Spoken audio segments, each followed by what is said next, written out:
Dunia imejaa maajabu yanayovunja mipaka ya fikra. Mengine yameumbwa na asili kwa mamilioni ya miaka na mengine ni ushahidi wa akili na ndoto za binadamu. Hii ni safari ya maeneo 10 yatakayokufanya ushangae na kutamani kujua zaidi. Namba 1, Taj Mahal, India. Jengo hili la marumaru jeupe lina mvuto wa kipekee unaobadilika kulingana na mwanga wa siku. Kuta zake zimepambwa kwa vito na michoro ya hali ya juu, na uwiano wake wa usanifu unafanya lionekane kama kazi ya sanaa iliyo hai. Ndani yake kuna ukimya na heshima inayogusa moyo. Jengo hili lilijengwa na Mfalme Shah Jahan. Aliamuru lijengwe katika karne ya 17 ikiwa kama ni kumbukumbu ya mke wake Mumtaz Mahal aliyefariki kipindi hicho. Ujenzi wake ulihusisha maelfu ya mafundi kutoka maeneo mbalimbali nchini India na ilichukua miaka zaidi ya 20 kukamilika kwake. Lengo halikuwa tu kujenga kaburi, bali kuonyesha nguvu ya himaya, utajiri na upendo wa kifalme kwa njia ambayo dunia isingeweza kusahau. Namba 2, ukuta mkuu wa China uliopo nchini China, ama the Great Wall of China. Ukuta huu mkubwa unaopita milima ya jangwani ni kama alama ya uvumilivu wa binadamu ukiwa juu yake. Unaona jinsi ulivyopanuka bila mwisho, ukionyesha juhudi za vizazi vingi vilivyoshiriki kuujenga. Lengo la kujengwa kwa ukuta huu wa China ni kuilinda China dhidi ya uvamizi wa makabila ya kaskazini yanayopakana na nchi ya China upande wa kaskazini. Jengo hili ama ukuta huu ulijengwa kwa vipindi tofauti na watawala mbalimbali, ukitumia mawe, matofali na hata udongo ulioshindiliwa. Maelfu ya watu walifanya kazi katika mazingira magumu sana. Mbali na ulinzi, ulikuwa pia njia ya kuthibitisha biashara, kusafirisha taarifa na kuonyesha nguvu ya serikali ya taifa la China. Wanasayansi kadhaa waliokuwa wakifanya tafiti mbalimbali katika anga za mbali waliweza kunukuliwa wakisema kwamba moja ya vitu walivyoweza kuviona duniani wakiwa umbali mrefu kutoka duniani ilikuwa ni urefu wa ukuta mkuu wa China. Namba 3, Machu Picchu nchini Peru. Mji huu wa mawe uliopo juu ya milima umezungukwa na mandhari ya kijani na ukungu. Unaupa muonekano wa fumbo. Mawe yake yamekatwa kwa ustadi mkubwa hadi yanaungana bila saruji. Kwa nini mji huu ulijengwa?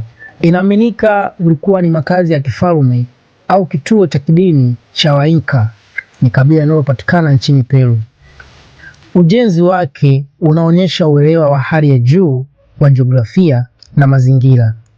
Mfumo wa mifereji na maji na mpangilio wa majengo unaonyesha kuwa haukuwa mji wa kawaida, bali mahali pa hadhi ya juu, utulivu wa kiroho na usalama, mbali na machafuko ya chini ya milima. Namba 4, Colosseum nchini Italia.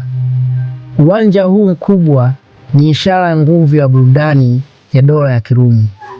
Viti vyake vilipangwa kwa tabaka kulingana na hadhi ya watu, na chini yake kulikuwa na njia za siri za kuingiza wapiganaji na wanyama katika uwanja huu.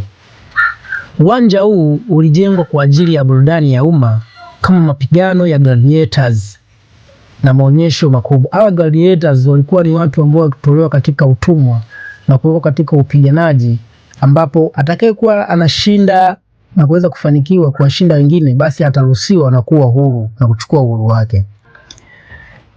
Uwanja huu ulitumiwa pia kama njia ya kisiasa. Watawala walitumia michezo hii kuwafanya watu wawe na furaha na kupunguza upinzani.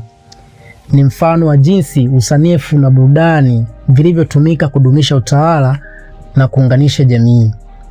Namba 5, Amazon Rainforest, Amerika ya Kusini, ama Brazili na nchi zingine zilizopo Amerika ya Kusini. Msitu huu mkubwa ni kama mapafu ya dunia, ukitoa oksijeni na kuhifadhi viumbe hai visiyohesabika. Ndani yake kuna mito mikubwa, miti mirefu sana na sauti zisizokoma za maisha. Ukubwa wa msitu wa Amazon unakadiriwa kuwa zaidi ya kilomita za mraba milioni 5.5. Mto huu Amazon Rainforest unapatikana katika nchi kadhaa za Amerika Kusini ikiwemo Brazili, Peru na Colombia. Upekee wake tofautisha na forest zingine ama na mito mingine ni eneo lenye bainoao kubwa zaidi duniani. Yaani ni eneo lenye uwanda mkubwa wa hewa safi duniani kulinganisha na maeneo mengine. Namba 6, Iguazu Falls, Argentina na Brazil. Maporomoko haya yana nguvu ya ajabu. Maji yakidondoka kwa kishindo kikubwa kinachosikika mbali huku ukungu ukipaa juu angani. Ukubwa wa eneo hili yana zaidi maporomoko 275 yakienea kwa upana wa takriban kilomita 2.7. Mahali yanapopatikana maporomoko ni mpaka wa Argentina na Brazil. Upekee wake kulinganisha na maporomoko mengine ni moja ya maporomoko yenye mandhari ya kuvutia zaidi duniani. Namba 7, Grand Canyon, Marekani. Bonde hili lina kina kikubwa kinachoshangaza macho na rangi zake hubadilika kulingana na mwanga wa jua. Ukubwa wake lina urefu wa takriban kilomita 446, upana hadi kilomita 29 na kina cha zaidi ya mita 1800 kwenda chini. Mahali lipatikanapo eneo hili ni Arizona huko nchini Marekani. Upekee wake ni ushahidi wa nguvu ya asili kwa mamilioni ya miaka. Hili ni eneo la asili kabisa lililojitengeneza kutokana na asili ya dunia. Namba 8, Mount Everest, Nepal ama China. Mlima huu wenye theluji yake ni kama mfalme wa milima yote duniani. Hali yake ni kali na hewa nyembamba sana. Urefu wake ni takriban mita 8847 juu ya usawa wa bahari, au nasema ni kilomita 8.8 kutoka kwenye uso wa bahari. Mahali patikanapo mlima huu ni mpaka wa Nepal na China ama Tibet. Upekee wake ni kilele cha juu zaidi duniani na changamoto kubwa kwa wapandaji kutokana na mgandamizo mkubwa wa hali ya hewa uliopo katika mlima huu Everest. Namba 9, Petra, Jordan. Mji huu umechongwa kwenye miamba mikubwa ukiwa na majengo yaliyofichwa ndani ya mawe. Kwa nini mji huu ulijengwa? Ulikuwa kituo cha biashara cha kale kilichounganisha njia muhimu za wafanyabiashara katika eneo hilo. Eneo lake lilichaguliwa kwa makusudi ili kudhibiti njia za biashara na kulinda utajiri. Pia ulikuwa na mfumo wa ajabu wa kuhifadhi maji jangwani. Hii inaonyesha jinsi binadamu walivyoweza kubadilisha mazingira magumu kuwa kituo cha ustaarabu na uchumi. Namba 10 na mwisho kabisa, Burj Khalifa. Hiki ni kitu ambacho kinaonyesha nguvu ya akili ya mwanadamu inayoweza kufikia na kufanya mambo makubwa. Jengo hili linafika angani likiwa refu kuliko yote duniani.